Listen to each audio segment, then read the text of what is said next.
y'all. Welcome back to Liberated Love Notes, a podcast on Living Corporate Network hosted by yours truly, Brittany Janay, creator of Liberated Love Notes, critical self-reflections and affirmations for the culture. You already know Liberated Love Notes is your source for weekly doses of self-reflection, affirmation, and reimagining for us by us. So y'all, I have to, on the heels of Mother's Day, give a little shout out to my mama. You know, there is value in certainly source of affirmation in hearing others, other folks share that, hey, I really appreciated what you're saying. There's absolutely love and affirmation in here, and folks share that, you know what, I was impacted by, what you said there. Y'all, it ain't nothing like hearing your mama, right? At least for me, hearing your mama say those things. And so my mother shared with me, she's been tuning in to Liberated Love Notes and some of the other stuff I got going on.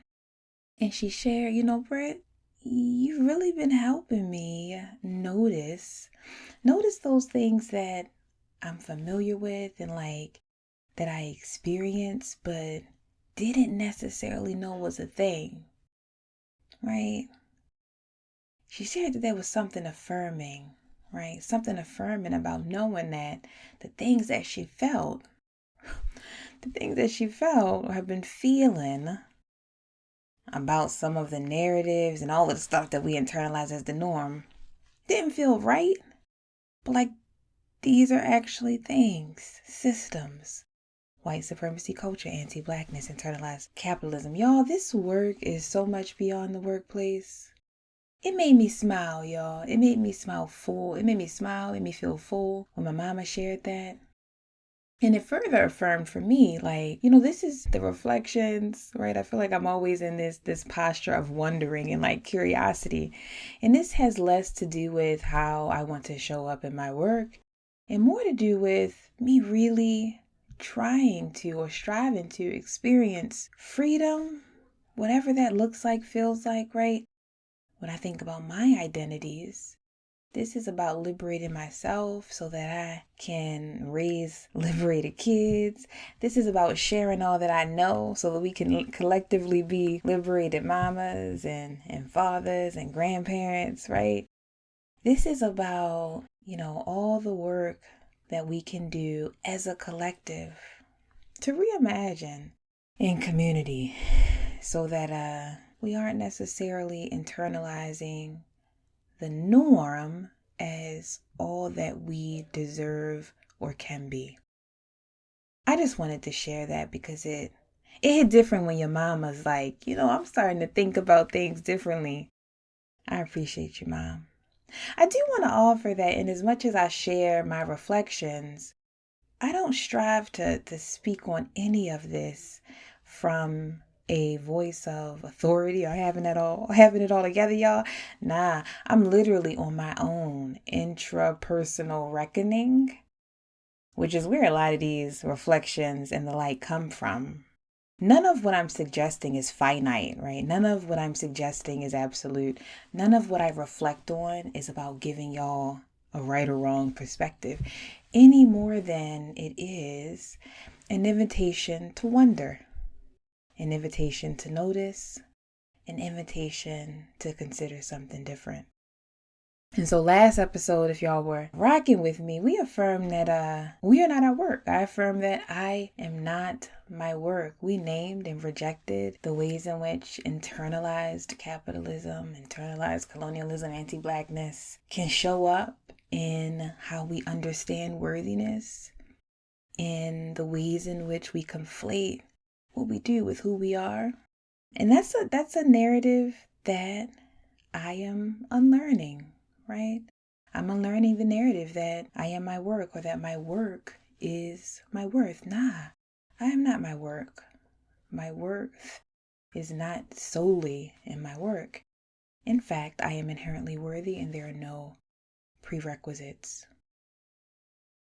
I believe this sentiment is also important to challenge because if we are not careful, we can absolutely use work and this construct of what we do to ascribe value to others, right? We can literally end up qualifying people whom we are in community with, whether or not we want to engage with them, whether or not we want to support them, whether or not we see them as worthy of our attention. If we ain't careful, we can end up qualifying others by what they do. I think about how hashtag Black excellence, right, has been historically characterized by doing, right? Things that are related to climbing the corporate ladder, amassing wealth, getting all these degrees, which stigmatizes from my perspective and really fails to acknowledge that the excellence that is Blackness exudes, right? Anything that we need to do, right? Or exceeds anything that we need to do. The excellence or our inherent excellence, Black excellence is just being, right? Black excellence is being and living and surviving and thriving in these systems. And so I think that that's all the more important why, this call out of I am not my work is not me just saying, my work ain't important to me or that your work can't be important to you.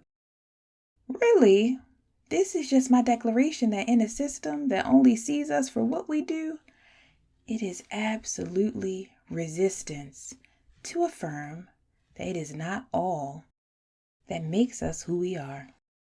So I want to take this a bit further and share some of my more recent reflections on differentiating profession, purpose, practice, all of which are informed by personal values.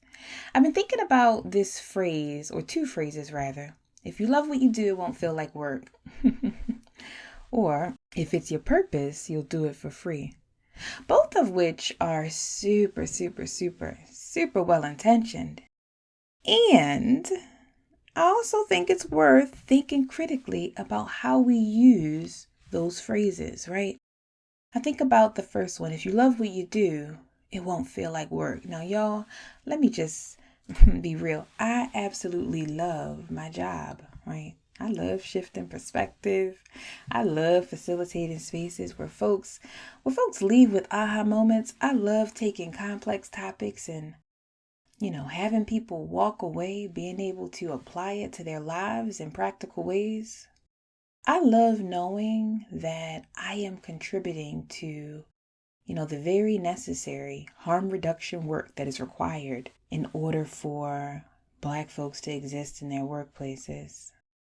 I love seeing folks experience freedom and model authenticity. I love all of that, y'all. And sometimes it can absolutely be draining. And that is absolutely okay. I feel like statements like, if you love what you do, it won't feel like work.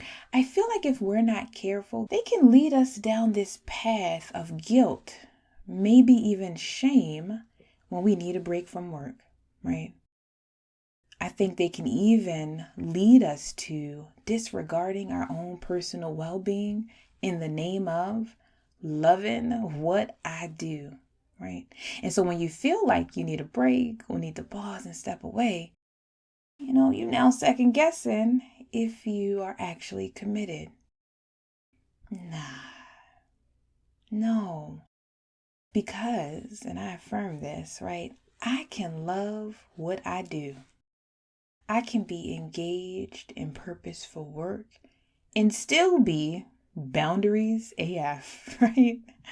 Because what I do ain't all that I am, right? Y'all see how I brought that back? That other statement, right? If it's your purpose, you'll do it for free. Recently, a peer, actually a good friend in my who I met in my professional sphere, challenged me in my thinking around compensation, specifically in good work, social good work. And so for a long time, I'm going to be honest, y'all, I had agreed with this widely held belief that when you do work aligned with your passion and values, that you should see that as an extension of compensation itself. And in some ways, just be glad about it, right? Well, you should just be lucky you doing purposeful work. The gag is, anti-Blackness would suggest that my work has no value. In fact, there's a pattern associated with white supremacy culture that would suggest if it can't be counted or isn't associated with dollar bills or, a number, then it isn't worthy. And so sometimes, this can sound like collusion with the fact that, well, since not many people get to do work they love and are passionate about, you should just see that as a perk, right? A lot of times this is perpetuated systematically. That's actually why we see that more altruistic and social good roles are paid less than those associated with let's say finance or sales or other, for lack of better words, tangible forms of innovation, right? Technology. That's also why we oftentimes see or hear or experience people who do quote unquote good work expected to do it for free or at low cost. This is problematic and absolutely worth interrogating. And so when I hear, if you love what you do, it won't feel like work, I reframe that, right? I reframe that. I love my work and still deserve a break from it. I love what I do and the people I serve, and I prioritize serving myself through boundaries and care practices. And I am unapologetic about this. A reframe of that other one, if it's your purpose, you'll do it for free. Nah.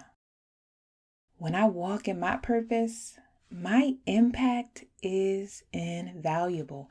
My insight and perspective is priceless. I deserve to be compensated for my work in all forms. And I am unapologetic about this. I just feel like that is worth affirming.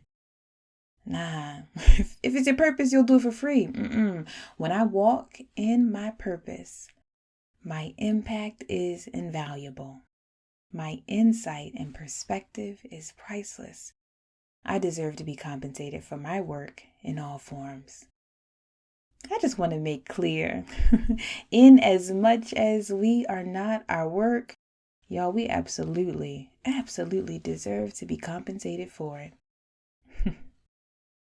We absolutely deserve to be compensated for it. There's this last proverb I've been reflecting on, Black proverb, right?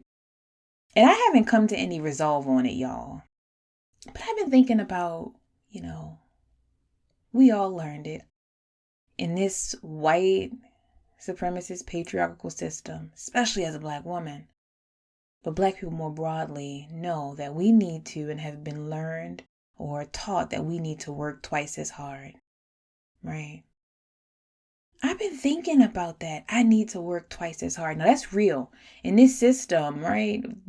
Especially in the places that we show up, unfortunately, the white gaze isn't as keen to our inherent brilliance. And so sometimes that shows up as us needing to be responsive to that for our own survival by doing the most.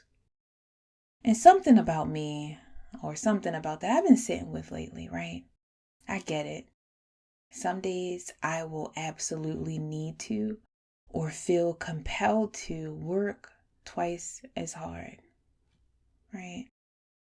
I may feel like I need to up the velocity or ante a bit. And I want to operate from a place of clarity when I'm doing that. I'm not doing it because I am less than. I'm doing it because I choose. And on days when I choose not to, I affirm that my best effort is enough. There's something about the agency there. There is something about the agency there. Yeah, in this jacked up system, we got to work twice as hard. And just want to name that is not because we are any less than or deficient. It is absolutely because the white gaze is incapable of seeing sometimes our inherent brilliance. And some days we may choose not to work twice as hard. And that is absolutely okay. I don't know. I just been thinking about that proverb too, right? I've been thinking about that proverb and how that proverb can absolutely similarly lead us to places of burnout, perhaps not being compensated, how we should be and all the things, internalizing our work as our worth. And so, yeah, thought I'd offer that. These are my thoughts, y'all. Want to affirm that you are absolutely brilliant. You're absolutely brilliant just because, right? You're absolutely brilliant inherently. You're absolutely excellent, right? Just because. Absolutely worthy. Just because. Maybe we'll talk about that next time. Maybe we'll affirm that some more next time. Black excellence. Just because. Black brilliance. Just because. In the meantime, I am hopeful that you will walk into this week, that you will exist in this week purposefully, that you'll exist this week from a place of clarity, that you'll exist this week knowing that you are deserving of ease, that you'll exist this week experiencing the power in our collective. I don't know if I shared that with y'all, but clarity, ease, collective. Been on my mind of late. Set some intentions at the top of the year around those three. And so I offer that to you. I'll catch y'all next time. Peace.